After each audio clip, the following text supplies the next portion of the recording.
Neville Goddard. Arise. When our great scientist, Dr. Robert Millikan, was young and very poor, he set a goal for himself.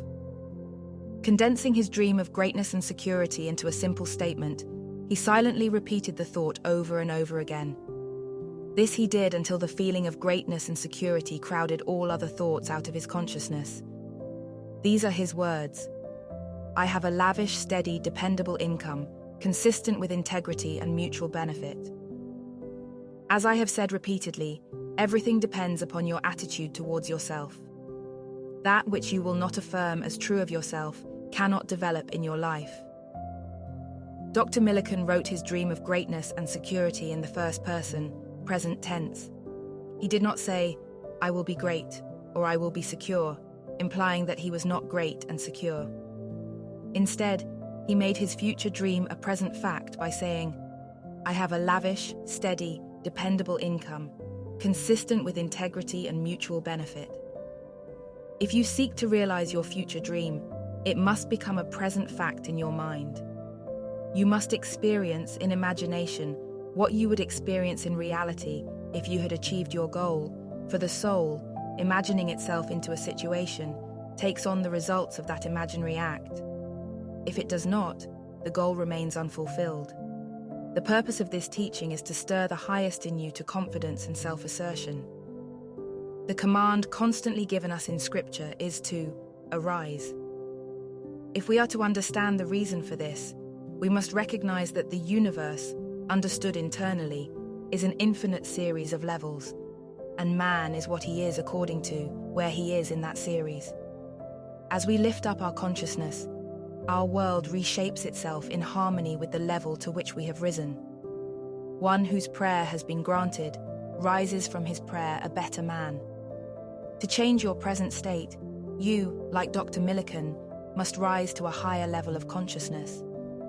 This rise is accomplished by affirming that you already are what you want to be and assuming the feeling of your fulfilled desire. The drama of life is a psychological one, brought about by your attitudes rather than by your acts. There is no escape from your present predicament other than a radical psychological transformation. Everything depends upon your attitude towards yourself, as that which you will not affirm as true of yourself will not develop in your life. The meek men of the Gospels are not the proverbial poor, groveling doormats, as a meek man is generally conceived to be, but the Dr. Millikans of the world who, while poor and unproven, dare to assume wealth and greatness.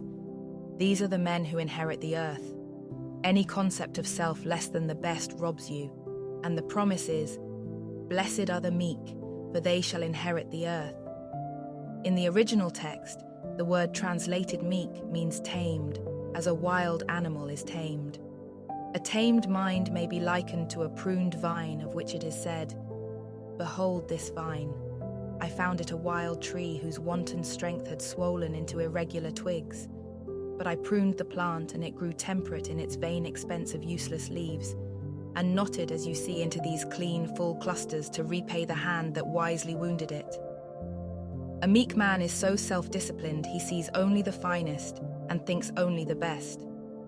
He is the one who fulfills the statement, whatsoever things are true, whatsoever things are honest, whatsoever things are just, whatsoever things are pure, whatsoever things are lovely, whatsoever things are of good report. If there be any virtue, and if there be any praise, think on these things. We rise to a higher level of consciousness, not because we have curbed our passions, but because we have cultivated our virtues. In truth, a meek man is one who is in complete control of his moods, and they are the highest, for he who desires to walk with the highest must keep a high mood. It is my belief that all men can change the course of their lives. I believe that Dr. Millikan's technique of making his desire a present fact is of great importance. His high purpose was to be of mutual benefit, which is, inevitably, the goal of us all. It is much easier to imagine the good for all than to be purely selfish in our imagining. By our imagination, we can change our future, and to the man of high purpose, this is a natural measure. If you are observant, you will notice the swift echo or response to your every mood and key it to the circumstances of your daily life. When you understand the relationship between circumstances, you will know that everyone you meet is part of yourself. In the creation of a new life, you must begin with a change of mood, which opens the door to a higher level. Start now to mold your life around a community of high moods. Individuals, as well as communities, grow spiritually in proportion to their higher ideals. If your ideal is low, you sink to its depths, but if it is exalted, you are elevated to heights unimagined. You must keep a high mood if you would walk with the highest. All forms of creative imagination imply elements of feeling, for it is the ferment without which no creation is possible. There is nothing wrong with the desire to transcend your present state. The world would not progress without man's dissatisfaction with himself. It is natural to seek a more beautiful personal life. It is right to wish for greater understanding, health and security. This is so beautifully stated in the 16th chapter of the book of John. Heretofore you have asked nothing in my name. Ask, and you shall receive, that your joy may be full. Accept my challenge. Embody a new and higher value of yourself as Dr. Millikan did. A nation can exhibit no greater wisdom in the mass than it generates in its units. For this reason, I have always preached self-help. Knowing that if we embody a new and higher concept of ourselves, all other help will be at our service. The ideal you serve and hope to achieve is ready and waiting for a new incarnation, but it is incapable of birth unless you offer it human parentage. You must assume that you already are what you hope to be and live as though you were. You must know, like Dr. Millikan did, that your assumption, though false to the outer world, will harden into fact by your persistence. The perfect man judges not after appearances, but judges righteously. He hears what he wants to hear and sees only the good. Knowing the truth that sets him free, he is led to all good. Character is largely the result of the direction and persistence of voluntary action. Therefore, think truly, and your thoughts shall the world's famine feed.